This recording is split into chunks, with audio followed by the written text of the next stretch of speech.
گاؤں سے باہر ہرے بھرے میدان میں ایک بوڑھا اپنے گدھے کو چرا رہا تھا۔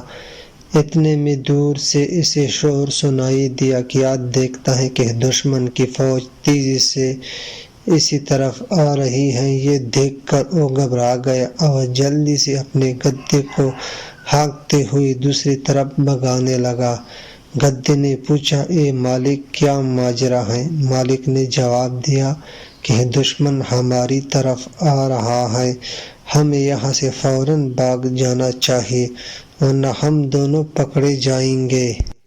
گدھے نے کہا، اچھا یہ تو بتائیں، اگر دشمن مجھے پکڑے تو کیا وہ مجھ پر اس سے زیادہ بوجھ لاد دے گا جتنا آپ لاتے ہیں؟ مالک نے کہا، نہیں، اس بات کا کوئی ڈر نہیں۔